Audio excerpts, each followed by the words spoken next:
अस्सलाम वालेकुम फ्रेंड्स, मैं हूं अदनान और आज की इस शॉर्ट वीडियो में आपके साथ जो है वो अपने घर पर लगे हुए ऑर्गेनिक स्ट्रॉबेरी के प्लांट शेयर करने जा रहा हूं, जिन पर काफ़ी अच्छी और काफ़ी ज़्यादा फ्रूटिंग हो रही है।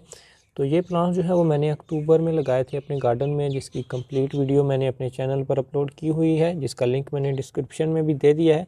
अगर आप कंप्लीटली देखना चाहते हैं तो वो आप देख सकते हैं। उसमें मैंने आपको मुकम्मल गाइड किया है कि कैसे आप अपने गार्डन में ऑर्गेनिक स्ट्रॉबेरीज़ को ग्रो कर सकते हैं। बहुत ही खूबसूरत प्लांट रहते हैं और काफ़ी ज़्यादा आप इनसे घर पर फ्रूटिंग हासिल कर सकते हैं और फुली ऑर्गेनिक, बगैर किसी केमिकली जो आपको बाज़ार से मिलता है। तो ये छोटे छोटे प्लांट्स होते हैं, आपको नर्सरीज से भी मिल जाते हैं, आप इनको घर पर भी ग्रो कर सकते हैं। तो ये आप देख सकते हैं जो फ्रूट्स का साइज़ है वो काफ़ी अच्छा है और इनके जो एक प्लांट पर फ्रूटिंग की जो क्वांटिटी है वो भी काफ़ी ज़्यादा है। तो ये थी आज की मेरी शॉर्ट वीडियो। उम्मीद है आज की वीडियो आपको पसंद आई होगी। फ़िलहाल के लिए इतना ही, चलते हैं।